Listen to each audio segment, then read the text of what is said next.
Santiago, el capítulo 4, y vamos a comenzar ahí leyendo desde el versículo 13. Pues así dice la palabra de Dios, y mientras están en esa búsqueda, ayer estuvimos un gran tiempo aquí, y quiero pedirles que después puedan buscar ahí el video o el audio de la prédica que hemos hecho anoche, los que no estuvieron. El mensaje se titulaba Golpeando las puertas del cielo, y estábamos enseñando ahí algunos principios sobre la oración, de cómo ir a la presencia de Dios, y bueno, ahí vamos a comenzar ahí a través de la palabra sobre algunas mujeres que buscaron al favor de Dios, y Dios respondió desde el cielo. Así que les animo a que busquen ahí ese mensaje. También tuvimos ahí un buen tiempo con Api aquí, buenas conversaciones. Y ahora aquí, hermanos, en Santiago, el capítulo 4, dice la palabra, versículo 13, vamos ahora, los que decís, hoy y mañana iremos a tal ciudad, y estaremos allá un año, y traficaremos y ganaremos, cuando no sabéis lo que será mañana. Porque ¿qué es vuestra vida?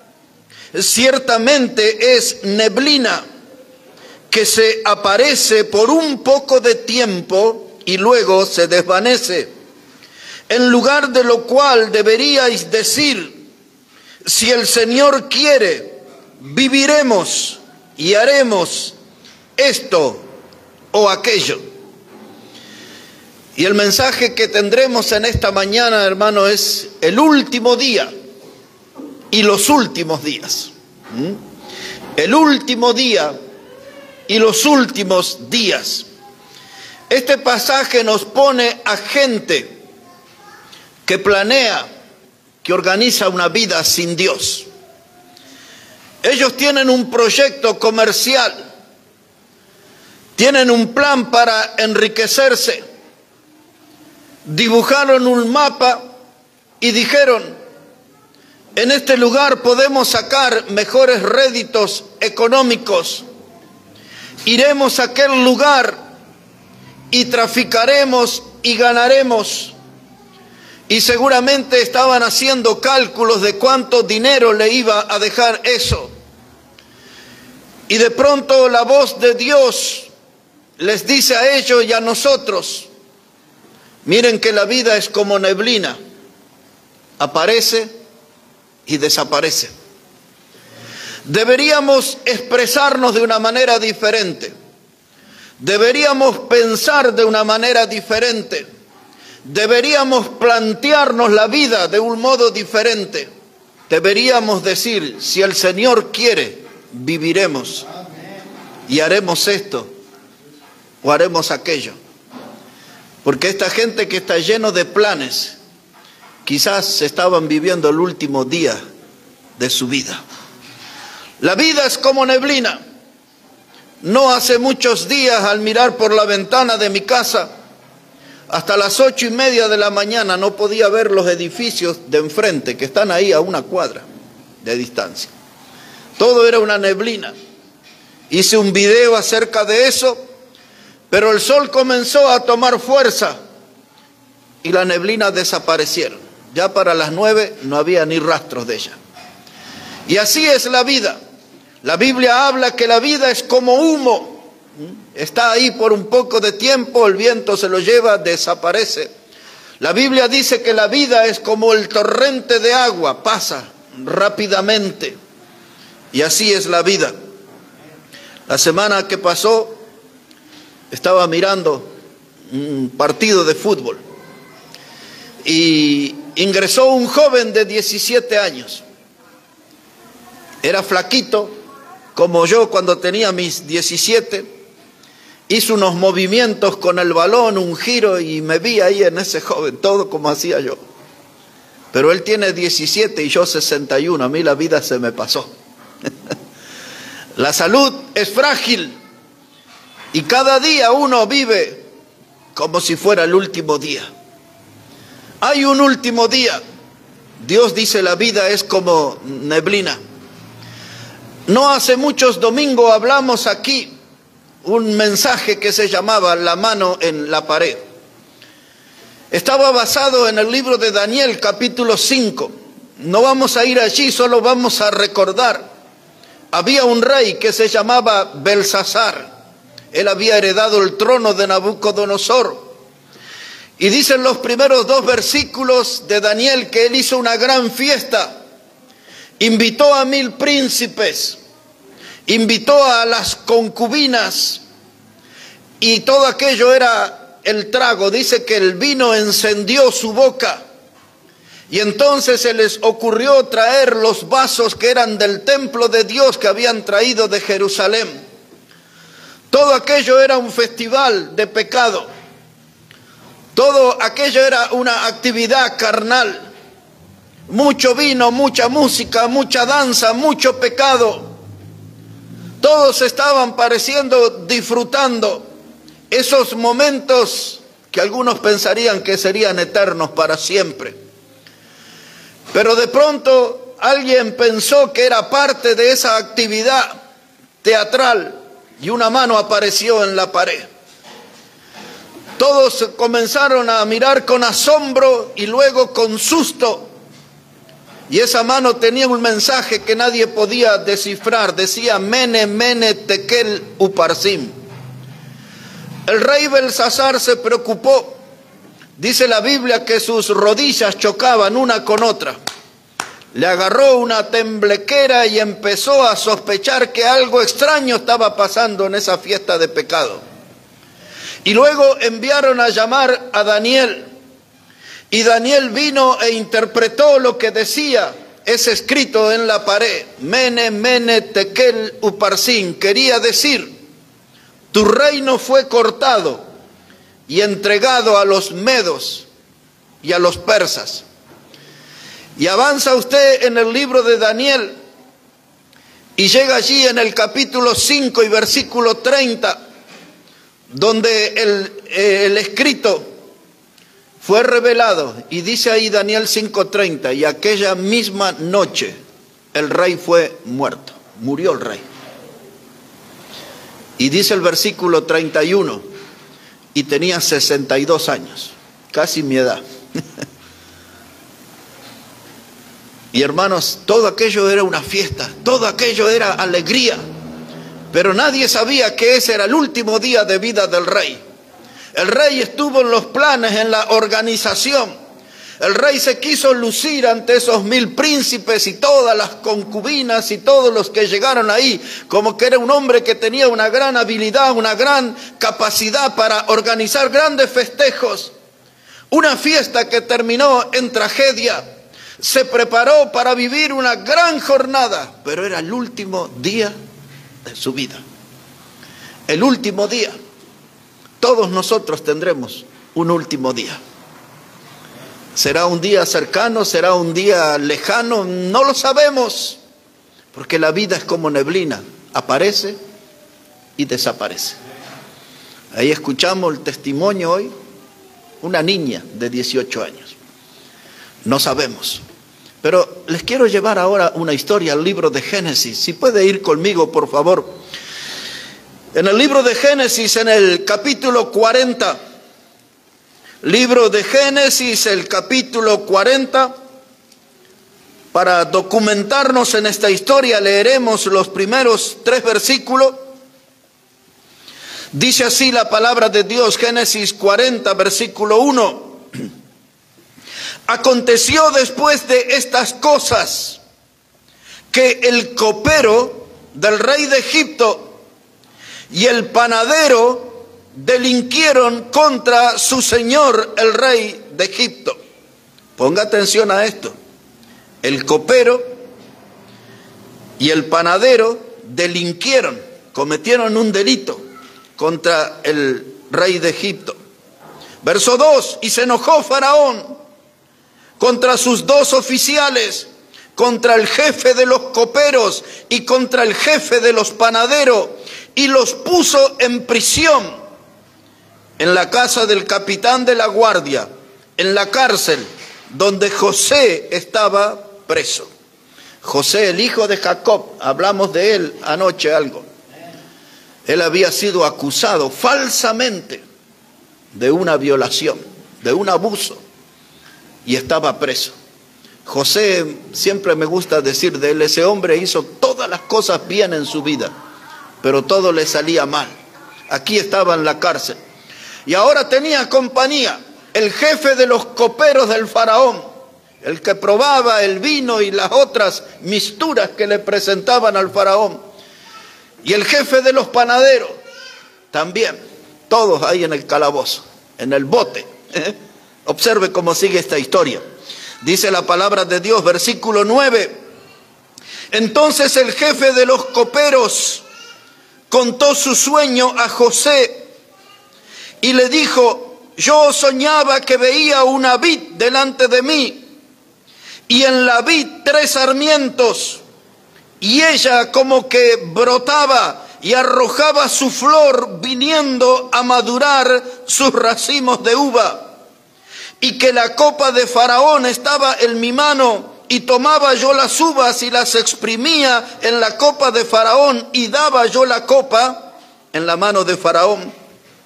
Y le dijo José: esta es su interpretación. Los 3 sarmientos son 3 días. Al cabo de 3 días levantará Faraón tu cabeza y te restituirá a tu puesto, y darás la copa a Faraón en su mano, como solías hacerlo cuando era su copero. Así que este hombre, en 3 días, 72 horitas, iba a recuperar su puesto de trabajo. Iba a estar al lado del faraón, probando el vino del faraón, sirviendo el vino al faraón y otras bebidas. Pues esa era la interpretación del sueño. El jefe de los coperos. Pero la Biblia dice que con él estaba preso el jefe de los panaderos. Veamos acerca de él. Dice la palabra de Dios aquí, versículo 16.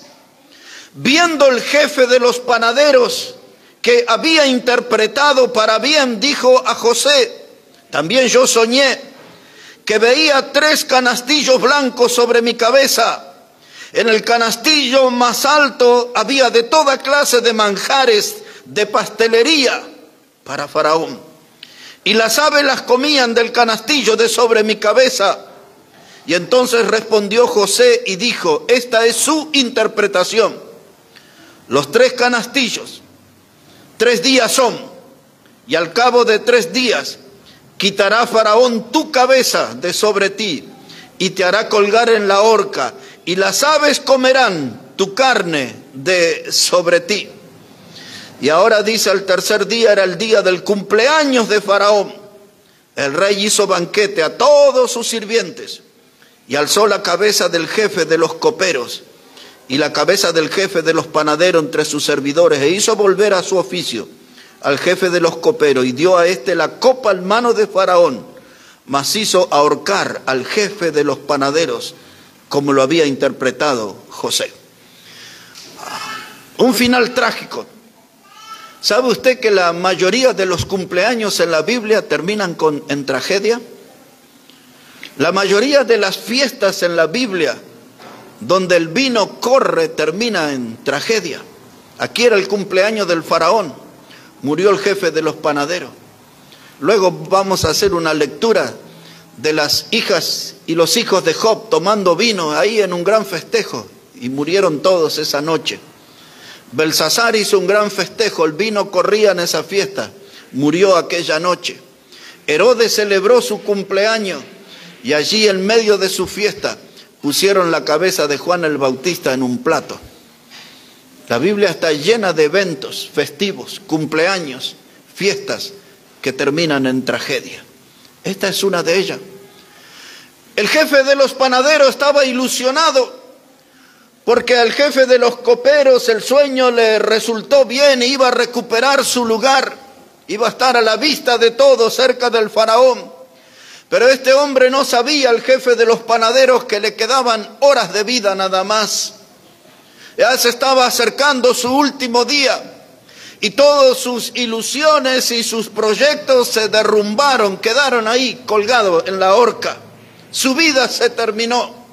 Y todo esto nos pone a nosotros frente a una decisión.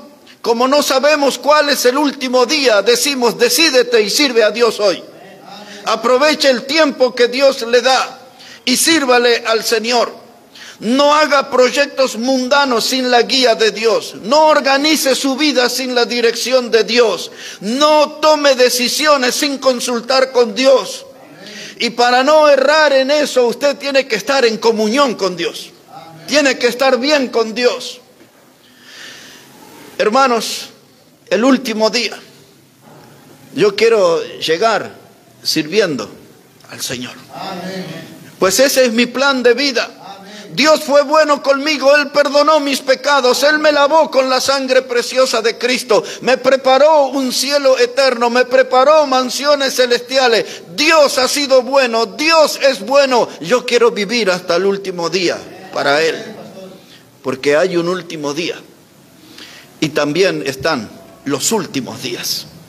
Ahora un poquito más, vayamos ahí a la historia de Job, un poquito en el libro de Job. Vamos a pasar rápidamente por ahí. Job, el capítulo 1, versículo 13.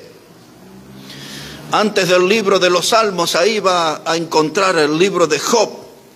Job, el capítulo 1, versículo 13. Recordamos que Job era un hombre muy santo, era un hombre perfecto, temeroso de Dios, recto, apartado del mal, un hombre lleno de virtudes. Pero sus hijos andaban en otra cosa. Observe cómo dice la palabra. Job, capítulo 1, versículo 13.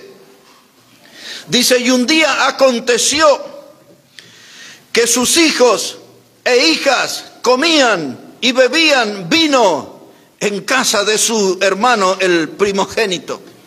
Un gran festejo. Job era un hombre pudiente, era un hombre adinerado. Cada día dice la Biblia que él ofrecía sacrificios por sus hijos porque no sabía en qué cosas andaban sus hijos. Y acá se había preparado una gran fiesta. Las mejores comidas, el vino corría en cantidad. Comían y bebían vino en su casa. Una casa confortable. Pero la Biblia tiene noticias. Observe cómo dice versículo 18.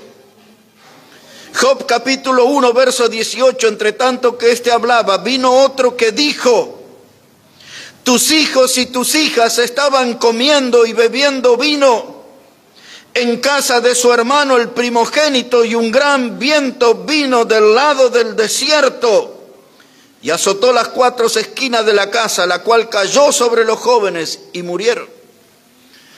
Un gran festejo, mucha comida, mucho vino, mucha alegría, pero los hijos de Job no sabían que ese era el último día. Y el último día no los encontró alabando a Dios. El último día no los encontró predicando la palabra de Dios. El último día no los encontró sirviendo al Señor, teniendo tiempo de oración. Los encontró llenando sus venas de alcohol. Estaban allí entontecidos por el vino. Y la tragedia se manifestó, la casa se cayó, los hijos murieron. Prepararon un gran festejo, ignoraban que ese era el último día, porque hay un último día. Y todos nosotros debemos decidir llegar sirviendo al Señor hasta el último día. Ahora una historia que ustedes en su gran mayoría no conocen. Observen el libro de Reyes, segundo libro de Reyes. Segundo libro de los Reyes, el capítulo 2, versículo 23. Segundo libro de los Reyes, el capítulo 2, versículo 23. Elías, el profeta de fuego, el gran predicador de la historia de Israel, tuvo un discípulo que se llamó Eliseo.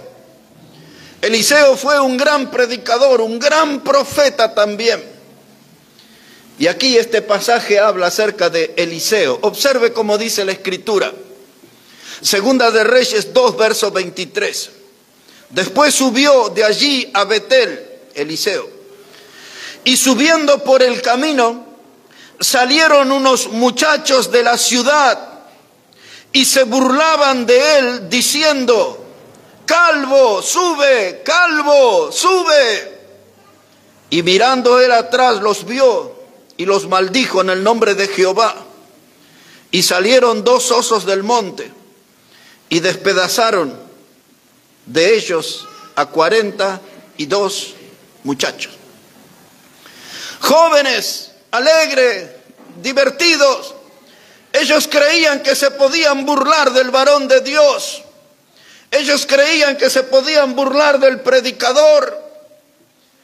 Eliseo se ve que no tenía su cabellera y le gritaban: pelado, pelado, calvo, calvo. Querían sentirlo en un estado de humillación al predicador. Y el predicador, en el nombre de Dios, se tiró contra ellos y salieron 2 osos y los despedazaron. Salieron a alegrarse, a divertirse. Ellos salieron, hermanos, a tratar de burlarse, sintiéndose superiores a otras personas. Así como muchos que salen de los bailes y de las fiestas y patean autos y prenden fuego los tachos de basura. Las avivadas de tocar timbres en la madrugada, salir corriendo, salieron ahí a divertirse. Y encontraron el predicador. Dijeron: buen momento, hombre, es calvo, vamos a burlarnos de su calvicie. Y esa alegría se terminó y 42 murieron. Era el mes de diciembre del año 1982. Estaba en la ciudad de Asunción del Paraguay. Era la primera vez que viajaba para dar una conferencia. Tenía 20 años en aquel entonces. Fui por una semana, me quedé 2 meses en Asunción predicando por todos lados. Pero aquella noche del 31 de diciembre, estando a la puerta en la casa donde estaba allí, la casa de un hermano compañero del seminario, pasaban unos adolescentes en una moto y hacían un ruido tremendo. Iban como 2 o 3 cuadras y regresaban, y iban y regresaban, y así estaban. Algunas quejas de algunos vecinos. Pero entre esas idas y vueltas, ya era la tardecita, un colectivo se atropelló esa moto y esos jóvenes que estaban divirtiéndose murieron. Fue algo tremendo, no puedo olvidar. Yo tenía 20 años en ese tiempo. Era el último día. Ellos estaban esperando un año nuevo que nunca lo vieron. Ellos estaban divirtiéndose. Ellos no conocían el principio bíblico que la vida es como neblina, aparece y desaparece. Y frente a esto, una vez más, sabiendo esto acerca de la vida, decídete a servir a Dios hasta el último día. Decídete a servir a Dios. No dejes tiempo para la carnalidad. No dejes tiempo para la diversión de la carne. Dedícate a las cosas de Dios.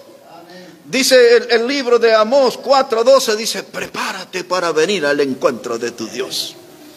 Pues hacia allá vamos. Cada sábado, como anoche, le envié a un par de hermanos ahí un video. Y dije: de esta fiesta me voy para la reunión. Pero yo no estaba en esa fiesta, estaba en mi casa.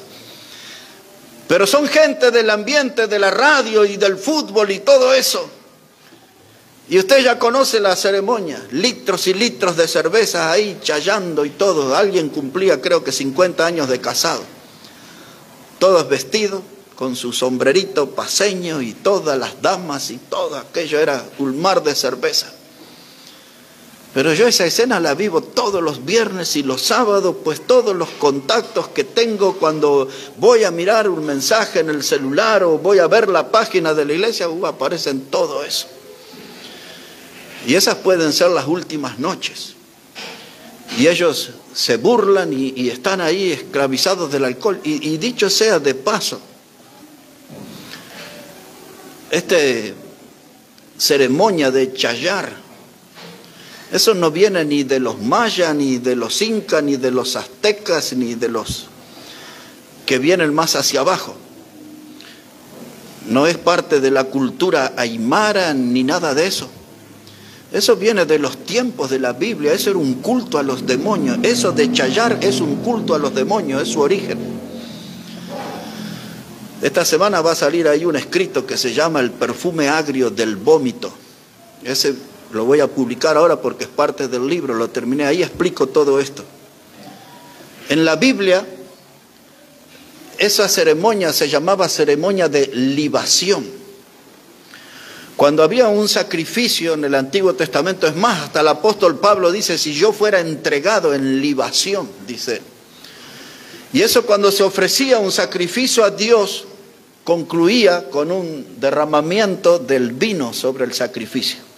Cuando Pablo habla de su vida que iba a ser ofrecida en libación, eso era lo último que se iba a derramar, era su vida en servicio a Dios. Pero también habían otros cultos paganos que practicaban esto de la libación, lo que hoy le llamamos el chayar, la compra de un terreno y la inauguración de un negocio, una ceremonia. Usted ya conoce todo eso. Y eso era que hoy puedo llegar a leer también en Primera de Corintios capítulo 10. Dice Pablo, dice, ustedes no pueden participar de la copa del Señor y de la copa de los demonios. No pueden participar de la mesa del Señor y de la mesa de los demonios. Cuando habla de la copa de los demonios, era ese culto. Eran las copas que eran consagradas a los demonios, y luego se ponía el vino en esas copas y luego se derramaba chayando. Es lo que se hace hoy. Así que esto no es parte de una cultura andina, esto ya viene desde los tiempos de la Biblia. ¿Cerramos ese paréntesis? ¿O quieren seguir chayando? No, vamos aquí, hermano. Se burlaron del predicador, los osos salieron. ¿Quién iba a pensar que iba a haber osos ahí, que iban a salir osos? Los jóvenes fueron despedazados, era su último día. Una vuelta de página hacia atrás, capítulo 2, versículo 1 de Segunda Reyes.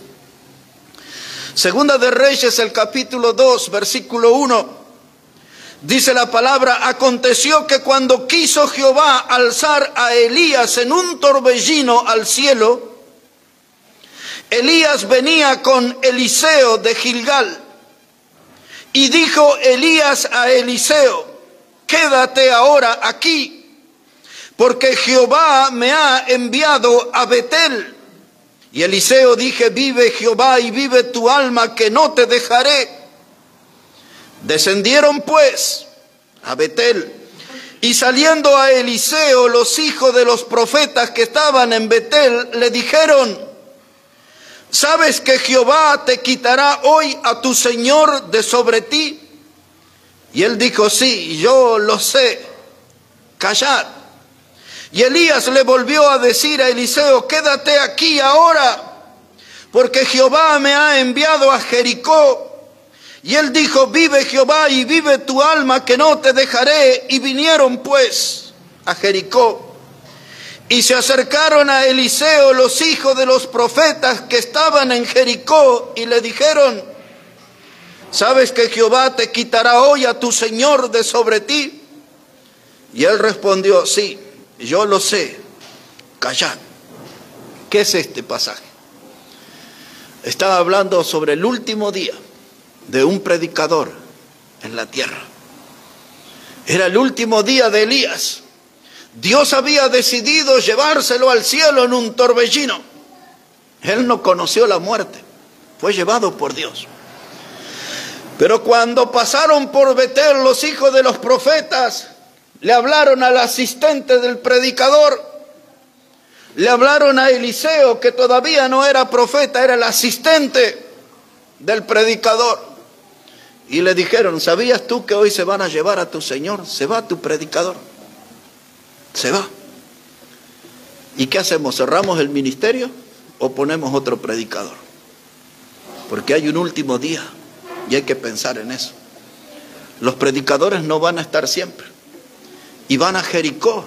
Y otra vez la misma historia. Ahora sale la gente de ahí y le dice a Eliseo: ¿sabías que hoy se llevan a tu señor? Ya no tendrás más quien te enseñe, no tendrás más quien te disipule, no tendrás más quien te exhorte, no tendrás más quien te anime. Hoy se llevan a tu predicador. Y Eliseo dice, yo ya lo sé, callad.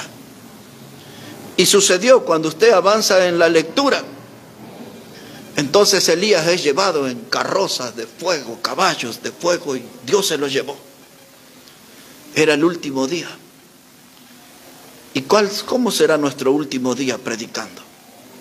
¿Cómo nos encontrará nuestro último día? El sábado de la semana anterior fue uno de esos días que yo pensé que era mi último día, ya estaba fulminado. ¿Y cómo será nuestro último día? ¿Estaremos sirviendo al Señor o nos encontrará en un bar, en una cantina?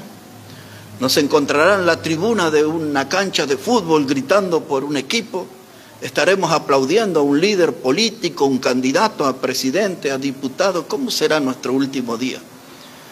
Porque hay un último día. Y este mensaje nos recuerda que debemos llegar hasta el último día sirviendo al Señor. Sirviendo al Señor. Que el último día me encuentre en la casa de Dios, que el último día me encuentre en el camino del Señor, que el último día me encuentre bien en mi vida espiritual, que el último día esté disfrutando de comunión con mi Salvador. Hay un último día, hasta los predicadores son llevados, dice aquí. El último día, uno de los escritores más famosos que hubo en la Argentina y muy discutido, se llamaba Jorge Luis Borges. Escritor maravilloso. A los 55 años quedó ciego. Se fue a vivir a Europa y murió como a los 87 años y seguía escribiendo libros aún sin ver. Pero en uno de sus libros, que se llama El Sur, cuenta muchas historias de un pastor evangélico que vino de Europa y va a uno de esas historias son de 100 años atrás. Y va ahí a una cantina, antes se llamaban fondas, donde daban para comer y esas cosas. Y el hombre va y se sienta en un rincón, en una mesa. Y allí pide la comida, le atienden bien. Él fue para pasar un buen tiempo, para alimentarse, pero habían unos muchachos en otra mesa. Y comenzaron con el pan a hacer pelotitas y le tiraban a este hombre, ¿no? Se estaban burlando de él y él estaba solo comiendo. Y cuenta el escritor Borges que ya el hombre estaba molesto, incómodo y no terminó la comida y se levantó, y cuando va a pagar, uno de esos muchachos se levanta con un cuchillo y lo desafía a pelear, porque así se hacía en ese tiempo. Y él le dijo que él no peleaba, que no tenía por qué hacerlo, no tenía ningún cuchillo, nada, pero otro le tiró un cuchillo y dice, ahí tienes. Y frente a ese desafío, él sabía que no tenía ninguna posibilidad de sobrevivir, porque el otro era un cuchillero ya profesional, él nunca había tomado un cuchillo. Y el hombre no sabía, ese pastor, que esa había sido su última comida, y ese era su último día. Él no había forma de renunciar a la pelea. Y allí peleó y allí murió. Un último día. Usted va a comer. Quiere pasar un buen momento, disfrutar de un plato. Y ahí está la muerte al acecho. Porque la vida es como neblina. Aparece y desaparece. Pero antes que desaparezca, yo quiero estar sirviendo al Señor todavía. Yo tengo que tomar esa decisión en mi vida. Ante lo inesperado, ante lo sorpresivo, antes que no sé cuándo será mi último día, porque a veces viene sin anunciarse, es repentino, el último día y los últimos días se parecen. La vida es como neblina, aparece y desaparece. Se lo diré en un último ejemplo. Habría muchos más, pero observe un momento el Evangelio de Lucas, el capítulo 12. El Evangelio de Lucas, el capítulo 12, al llegar allí pondremos la mirada en el versículo 16. Evangelio de Lucas, el capítulo 12 y el versículo 16. El último día, y los últimos días. Dice así la palabra de Dios, Lucas capítulo 12, verso 16. Pero también les refirió una parábola diciendo: la heredad de un hombre rico había producido mucho. Y él pensaba dentro de sí, diciendo: ¿qué haré? Porque no tengo dónde guardar mis frutos. Y dijo: esto haré: derribaré mis graneros y los edificaré mayores, y allí guardaré todos mis frutos y mis bienes. Y diré a mi alma: alma, muchos bienes tienes guardado para muchos años. Repósate, come, bebe, regocíjate. Pero Dios le dijo: necio, esta noche vienen a pedirte tu alma, y lo que has provisto, ¿de quién será? Así es el que hace para sí tesoro y no es rico para con Dios. Amén. Aquí está, hermanos, con claridad, un hombre parecido a aquellos comerciantes de Santiago capítulo 4. Un hombre aparentemente honesto, muy trabajador. Sus graneros necesitaban ser más grandes para albergar todo aquel fruto que había cosechado. Inversión, esfuerzo, sacrificio, mucho trabajo y ahora mucho fruto. Pero este hombre no tenía tiempo para Dios. Es como muchos de los que vienen a la iglesia, tienen tiempo para trabajar, no tienen tiempo para Dios. Y les va bien a usted, y a él también le va bien. Y empieza a hacer planes. No tomó tiempo para orar. No tomó tiempo para hablar con Dios. No dijo: voy a ir a tener una charla con el predicador a ver si me puede orientar. No hay nada de eso en el pasaje. Ni siquiera el estilo antiguo, aquellos que levantaban sus altares y entraban en esa comunión con Dios. Nada de eso. Él dejó a Dios a un costado y pensó que era más importante hablar con su alma. Así como usted a veces habla con su mente: estoy trabajando, produzco tanto, entrego tantas prendas, tanto, envío a la familia allá, invierto acá, hago acá, y usted habla con su mente, así como él hablaba con su alma. Usted no está hablando con Dios. Dios, estoy produciendo, estoy teniendo más prendas, estoy teniendo más máquinas, mis negocios están bien, guíame, Señor, ¿cómo puedo invertir? Ayúdame, Señor, ¿cómo? Hay muchos que nos hacen así, hablan como este hombre, piensan con su mente, se hablan a sí mismos. O usted va a negar en esta mañana que no habla consigo mismo, y hace planes, y piensa, y maquina, y después que llegan todos los planes a un estado avanzado, Dios dice: listo, ya está, ya se te quemó el pensamiento, te sale un mito por las orejas de tanto pensar en tus inversiones. Vamos, prepárate, necio, esta noche vengo a buscar tu alma. El último día lo encontró haciendo cuentas. El último día lo encontró haciendo negocios. El último día lo encontró lejos de Dios, sin lugar para Dios en su vida. El último día para nosotros tiene que ser en el camino del Señor. El último día para nosotros tiene que ser sirviendo al Señor. Debo planear mi vida con la guía de Dios, con la ayuda de Dios. La prédica de esta mañana no tiene que entristecerme, no tiene que desanimarme, no tengo que ponerme mal porque me recuerda que un día me voy a morir. La prédica de hoy me tiene que animar a organizar mi vida, a planear mi vida y darle el lugar a Dios en el centro de mi vida.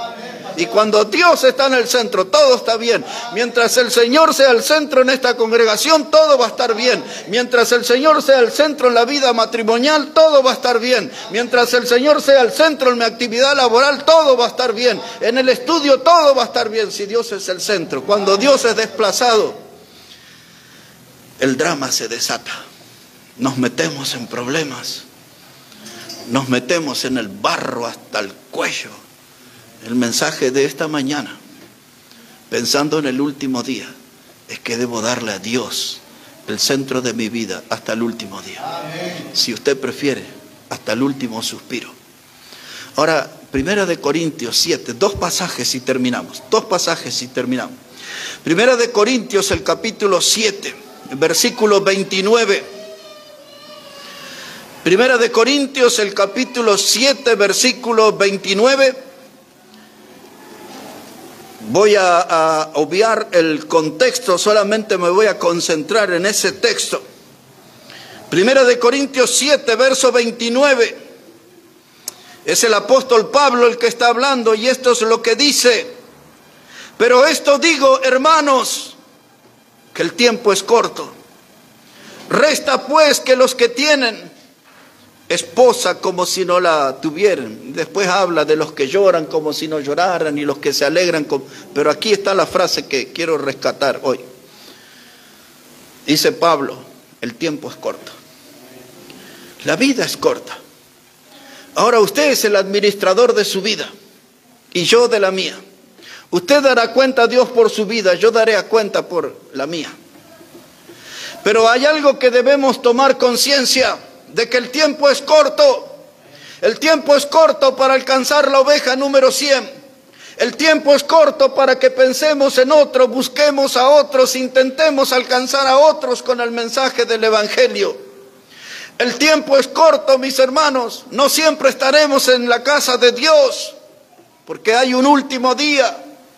Y yo debo tomar conciencia y organizar mi vida sabiendo que el tiempo es corto, que la vida es como neblina que aparece y desaparece. Ahí Pablo está hablando de algunos, dicen como aquellos que tienen esposa como si no la tuvieran.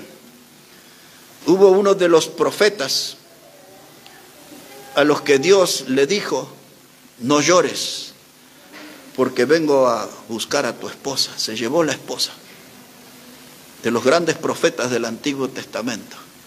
Y encima que Dios le dijo que se iba a llevar a su esposa, le dijo, no llores, no quiero que llores. Y ahora dice, el que tiene esposa como si no la tuviera.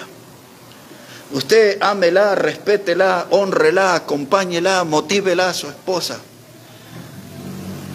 Pero usted o ella puede estar hoy y mañana no, porque para todos la vida es como neblina, aparece y desaparece. Amén.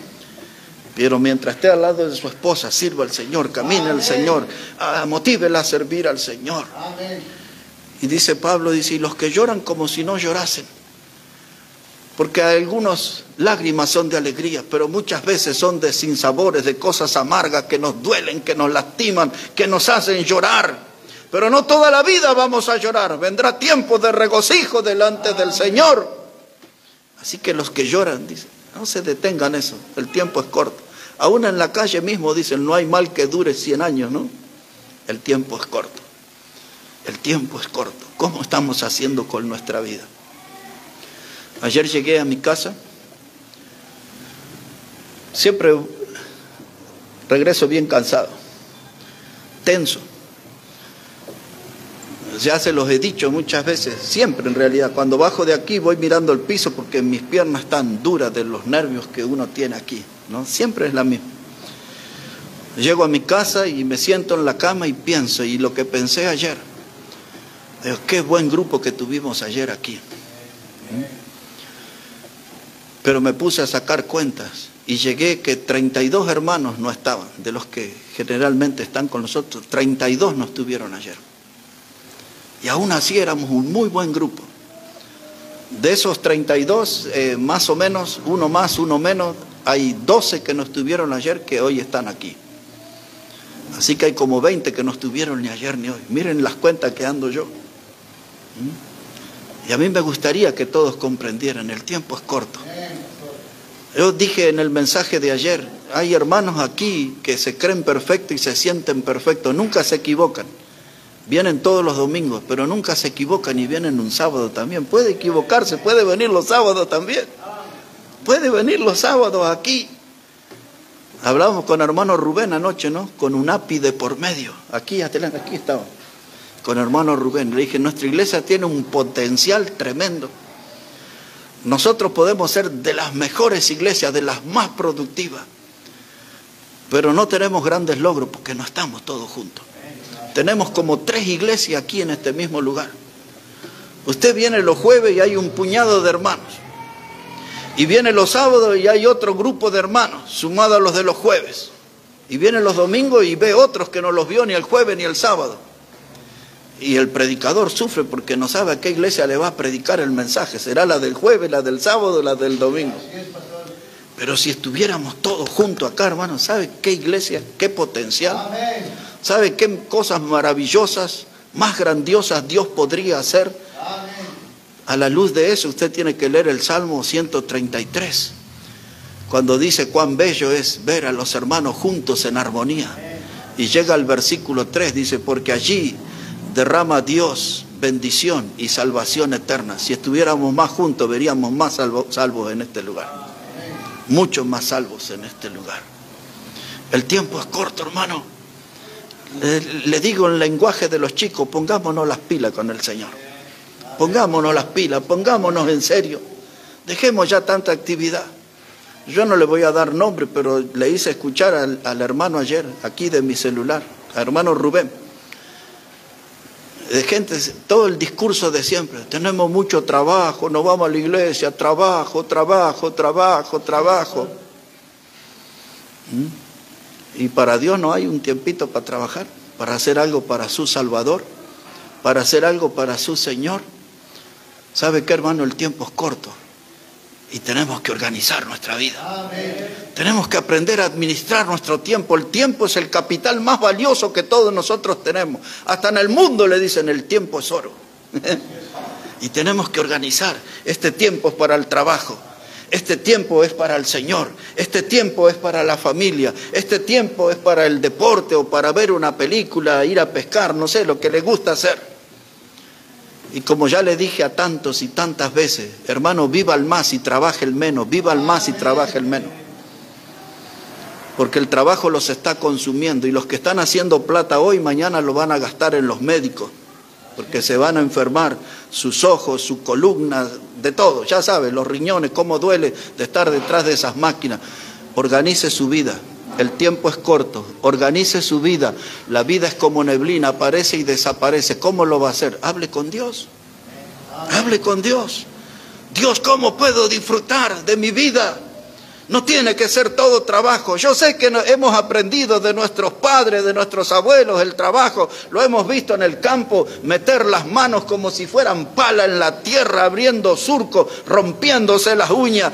Los vimos hasta las canas, hasta las arrugas, sacrificados al rayo del sol. Otros yendo a la fábrica, otros yendo a vender sus ropitas o sus verduras en la feria. Le hemos visto una cultura de trabajo y hemos crecido en medio de esa cultura. Pero hay otro tiempo para Dios también. Hay otro tiempo para el bienestar de mi familia. Hay que administrar bien el tiempo, porque el tiempo es corto, porque la vida es como neblina, aparece y desaparece. Dios no quiere tener un pueblo triste, aburrido, cansado. Dios quiere un pueblo dinámico, enérgico, un pueblo fervoroso, que trabaje, pero que le sirva a su Salvador también.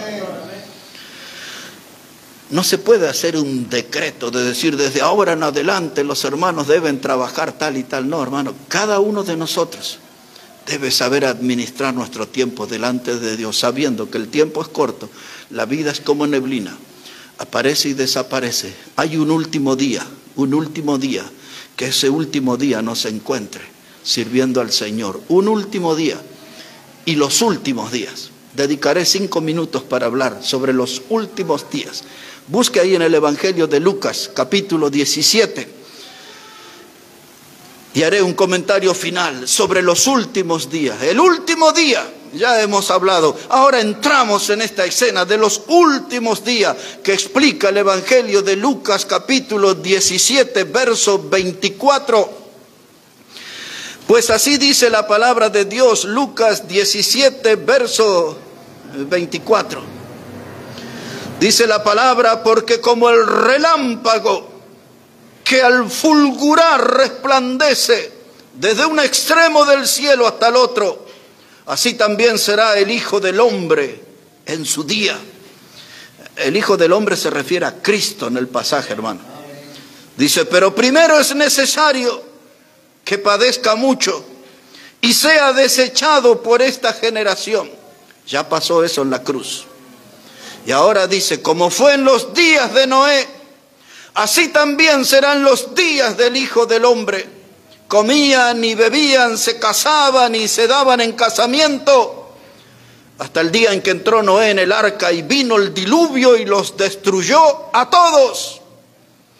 Y asimismo sucedió en los días de Lot. Comían, bebían, compraban, vendían, plantaban, edificaban. Mas el día en que Lot salió de Sodoma, llovió del cielo fuego y azufre y los destruyó a todos. El Hijo del Hombre vendrá, Cristo vendrá. Lo ha leído hermano Eric en esta mañana. Cristo viene y viene pronto, dice esta palabra, Maranata. Cristo viene y viene pronto.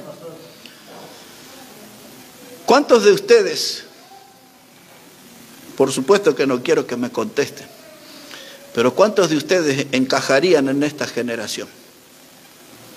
¿Cuántos de ustedes dirían, yo pasaría desapercibido porque como, bebo, me casé, estoy aquí de fiesta, trabajo, dice estoy aquí plantando, sembrando, vendiendo?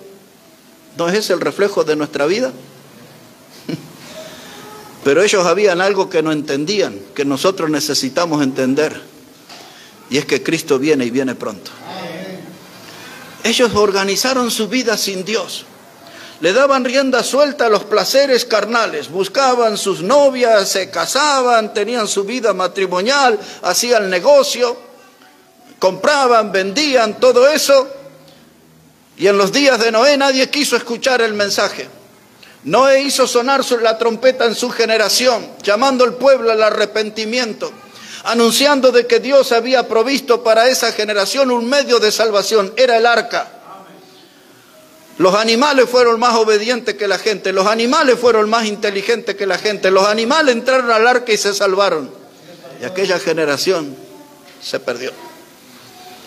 Y luego la historia vuelve a repetirse en los días de Lot. Dios había, hermano, anunciado que iba a destruir Sodoma y Gomorra con fuego y azufre. El fuego de Dios iba a caer sobre aquella generación donde era la cuna del pecado. Las peores inmoralidades se veían ahí. Hasta los hombres quisieron tomar esos ángeles y tener relaciones con ellos. Porque el degeneramiento, dice ahí la Biblia en ese pasaje de Génesis, desde el más pequeño hasta el más grande, todos estaban corrompidos, todos eran degenerados morales. ¿Cuál es la diferencia con hoy? Con las marchas del orgullo gay, hombres y mujeres desnudos, semidesnudos en la ciudad, mujeres con sus senos al aire en las marchas y todo eso que se ve. ¿Cuál es la diferencia de Sodoma y Gomorra? El juicio vendrá, pero ellos no saben. Usted y yo sabemos que estos son los últimos días. Hay un último día y están los últimos días. Y dentro de estos habitantes y militantes de los últimos días, ahí tenemos que ir a buscar la oveja número 100. De entre esos que están comprando, vendiendo, casándose, entre esos que están bebiendo, que están entretenidos con los juegos que el diablo les propone, ahí tenemos que aparecer nosotros con el mensaje de salvación, con el mensaje del evangelio. De ese lugar tenemos que traer la oveja número 100. El último día y los últimos días, todo está delante de nuestros ojos. Pero a mí me gustaría, hermano, descender de este lugar diciéndoles que este mensaje nos ayude a tomar una buena decisión sobre nuestra vida, a tomar con más firmeza el camino del Señor, a tomar con más seriedad el camino del Señor, a poner mis mejores esfuerzos en la obra del Señor y buscar los mejores logros en la obra del Señor, porque los frutos en la obra de Dios son frutos eternos. Lo otro, trabajamos, cobramos, pagamos, nos endeudamos, trabajamos, cobramos y estamos en un círculo vicioso. Y la vida se nos va. Y tarde nos vamos a dar cuenta que el tiempo es corto. Es mejor ponerse bien con Dios. Es mejor estar bien con Dios, que Él organice nuestra vida, que Él dirige nuestra vida, que Él sea nuestra fuente de alegría, nuestra fuente de felicidad. Que Dios sea el que le ponga sabor a nuestra vida. No digo sabor, a algunos les gusta la cumbia, sabor, no, sabor, un sabor celestial en nuestra vida. que a pesar de las dificultades, de las adversidades, de los dramas que se nos cruzan en el camino, podamos mantener la sonrisa y servir al Señor. Él es nuestro Salvador. Él murió en la cruz del Calvario y en esta mañana hemos venido a recordarlo. Por eso tenemos aquí una mesa, es una mesa de comunión, es una mesa para acercarnos a nuestro Salvador, disfrutar de su compañía. Venir a la mesa y participar del pan que nos recuerda su cuerpo que fue herido y molido por nuestro pecado. Y participar de la copa que nos recuerda su sangre preciosa. Oh, esa sangre que lavó nuestro pecado, que limpió nuestro pecado. Esa sangre preciosa que abrió las puertas del cielo por toda la eternidad para el pecador arrepentido.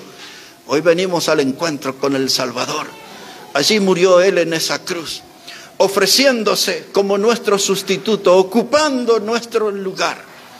Y vamos a preparar nuestros corazones y vamos a participar de esta ceremonia de comunión que Jesús dijo: haced esto en memoria de mí, haced esto en memoria de mí. Vamos a leer la palabra. ¿Y quién me va a ayudar con la alabanza hoy? No sé, hermano Ramiro, Josué.